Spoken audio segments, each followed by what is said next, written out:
On va parler d'autres images plus spirituelles, celles qui se jouent aujourd'hui et les jours qui arrivent à Rome, le conclave, la fumée noire, donc s'est échappée pour la deuxième fois de la cheminée de la chapelle Sixtine.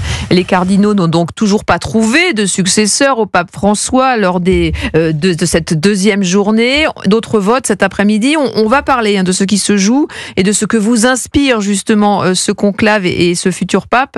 On va écouter Monseigneur Patrick Chauvet, ancien archiprêtre de Notre-Dame de Paris, qui expliquait la difficulté lors de ce conclave d'avoir un favori et une élection rapide. Il était l'invité de Dimitri Pavlenko ce matin sur Europe 1. La difficulté, c'est qu'ils sont plus nombreux, qui viennent de 70 pays différents.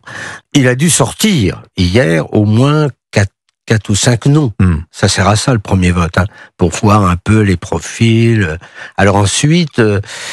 il n'y a pas de combinazione, parce que là, on n'a pas le droit de parler au voisin, si ce n'est de lui demander « prête-moi ton crayon ». Oui. Ils l'ont fait pendant 10 jours quand même, presque avant, dans les fameuses congrégations générales. Ce qui a permis de sortir 3 ou 4 noms.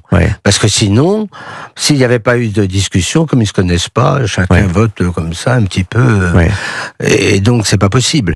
Alors je rappelle qu'en 2013, le pape François avait été élu au 5e tour et qu'en 2005, le pape Benoît XVI au 4e tour. Gabriel Cluzel, on va pas faire de pronos.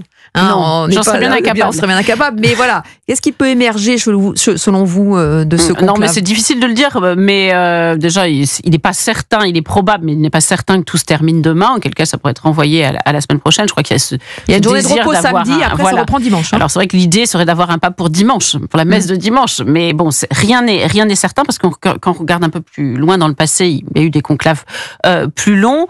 De fait, il y a beaucoup de cardinaux. Donc, pour le dire vulgairement, François a un peu bourré les urnes quand même, parce qu'il a créé beaucoup de cardinaux.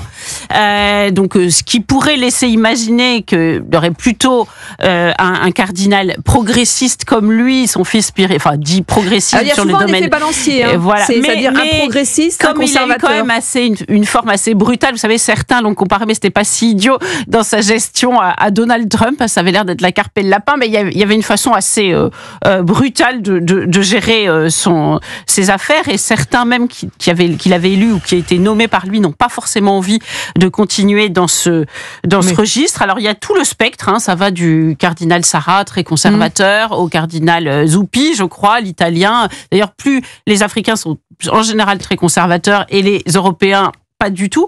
Donc, qu'est-ce qui va en sortir ?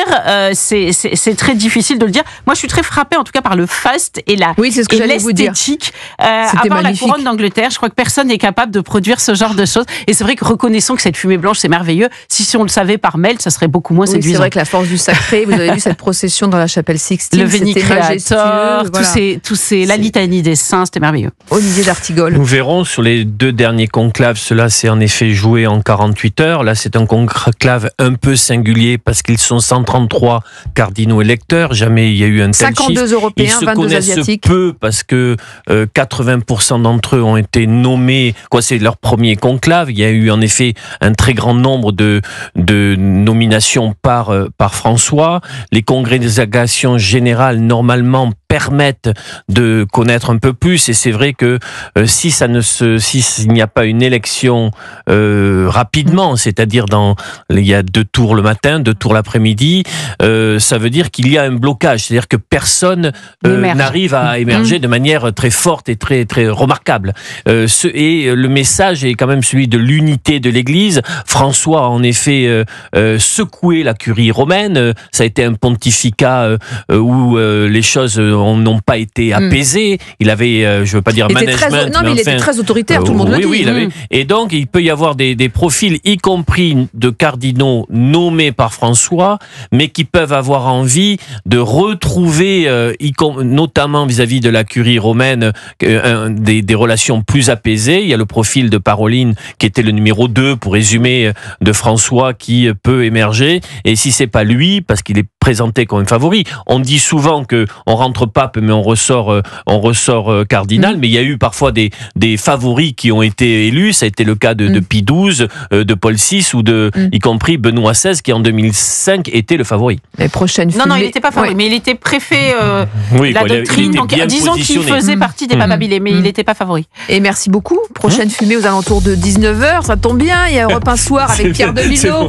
Bon. Ça sera pour Pierre Demillo, peut-être. Mais vous savez que tout est calé sur la programmation d'Europe 1. C'est ça, ou alors demain. Mais en tout cas, on suivra ça évidemment. Merci à tous pour votre décryptage et on se retrouve demain pour de nouvelles aventures.